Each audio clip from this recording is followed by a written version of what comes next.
आओ मैंने जी दूजी फरमाइश ते दो टाइम है कि बस करा जी। दूजी बात मैनू इस बंदे ने कहा सी कि कुछ तुसी चुके तुहाडे नाल प्यार पता क्यों ज्यादा होया, तुसी कादरी भी हो ते नाल अगे बोलिया जे, इन्हां नूं पता लग जी उची बोलो, क्योंकि मैं भी नौशो दा कुत्ता, कुरान दी कसम मैनू प्यार ही बड़ा हो गया जदों इन्हां ने नशाही नाल किया। इस वास्ते एक जुमला इन्हें क्या सी, मैं कादरी सिलसिले दी शान च लगा बोलन, लेकिन सचो गल मुक्की नहीं अजे, गल मुक्की ना माई दे नाल मेरी ते रब्बा तेरी, रात मुक गई। ओ मका लेंदे जा अली दी मां अंदर चली गई, काबे दा दरवाजा बंद हो गया। काबे दा दरवाजा 3 दिन गुजर गए ने, 13 रजब 1 बाबा जी, 14 रजब 2 मुर्शद, 15 रजब 3 चढ़ गया 16 रजब। अल्लाह ने अपने यार नूं वही कीती, मेरे महबूब बड़ा लाड लाई अली, जिन्ना चर तुसी ना गए ने बाहर आना नहीं। मेरे नबी गारे हिरा चो निकले ने, जदों आए ने ना काबे लोकां रौला पाता, सादक आ गया, अमीन आ गया। मेरे नबी की उम्र उदों जे चढ़ती जवानी है ना, सरकार ने फरमाया खैर है, उन्हें कहा तेरी चाची अंदर है, तो बूआ खुलदा, दरवाजा खुलदा, ताले नूं मार मार के सोटे थक गए। फरमाया जरा परा हो ना, हुण फिक्रे तू बोलिया ना तो तकलीफ होएगी। करीब आके हजूर ने ताले नूं वेख के की आ, उन्हें कहा जी कुछ नहीं। वो की आ, हजूर को बोलिया जी, उन्हें कहा जी कुछ नहीं, क्यों नहीं खुलता? उन्हें कहा जी ये चाबियां लांदे ने, मैं तुहाडी नजर उड़ीकदा सा। एक कमली वाले जरा अख दी नजर का इशारा करो, मां सागल बासरो वमा तगाओ, जा नजर मारी ओ काबे दा दरवाजा ताला टुट के मेरे नबी दे पैरों च डिग पिया, दरवाजा खुल गया। अगे बड़ा मुश्किल जा जुमला आ गया सेने च, कर पै दिया मुर्शद जी कह दिया, मगरों मेरे कान रात रखोगे। जान दरवाजा खुलिया, किदा अल्लाह दे घर दा, जरा उची बोलिया अल्लाह दे, नहीं जोर ना बोलो अल्लाह दे, फिकरा बड़ा वड्डी, अल्लाह दे अल्लाह दे। बुआ खुलिया ते अगों अली निकलिया,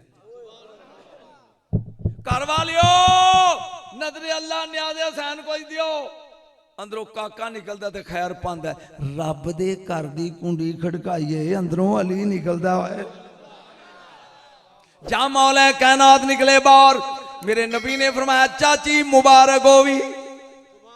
फरमाया कादी? आखिर रब ने तेन पुत्र ते फरमाया भी बेटा कादी मुबारक, ये ते अखां तो अन्ना है। मेरे नबी ने फरमाया वीर होवे मेरा ते अखां तो नबी ना होवे, ये किवें हो सकदा है? सरकार ने फरमाया ए मेरा बेटा ये अखां तो नबी ना है, 3 दिन हो गए अखां नहीं खोलदा। मेरे नबी ने फरमाया जरा मैनू दई।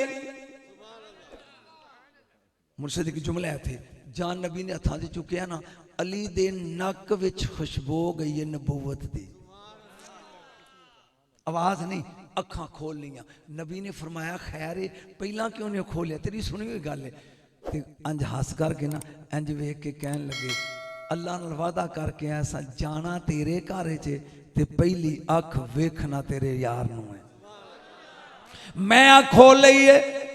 लो जी तुहाडे दूआ भरावां वास्ते चाचे जी एक नुकता, जा इमामुल अंबिया ने हथा चाया, अली ने अपना बीवी फातिमा बिनत असद पुत्र दरैन चुकी, मैं भज के खजूर ले आवां, मैं भज के शहद लावां, इनू गुड़ती दियो।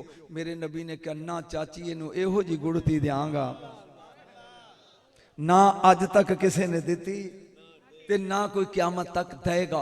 आपने अन चुकिया जिवें चिड़ी दा बोट मुंह नहीं खोलदा, अली ने मुंह मुर्शद खोल लिया। युदली लिसान फी फम में, नबी ने अपनी जबान मुंह च पाई, यमसो मसन हत्ता राविया व शाविया, अली चुंगन लग पिया जिवें मां दा दुध चुंगी दा। तवज्जो सिर्फ 2 मिनट काबे दे दरवाजे ते, शाजी जुमला बड़ा वड्डा, मुर्शद मैं हाथ जोड़ांगा, मैनू एदी दात चाहिए। 2 मिनट अली ने जबान चूसी है ते सारी जिंदगी कहंदे ने सलूनी, पुछो पुछो जो दिल करदा, पुछो पुछो जो दिल करदा, पुछो पुछो। दुनिया परेशान है अली दे इलम तो, ए कित्थों लियाई? फरमाया हादा लुआब मोहम्मद, ए मोहम्मद दे लुआब दा असर है। जिन्ने फिकरा बड़ा वड्डा है, जिन्ने 2 मिनट चुंगी है, जमाना ओदे इलम ते परेशान है। हुसैन ने 2 साल चूसी है। नारे तकबीर, नारे रिसालत, नाराए हैदरी, नाराए होशियार।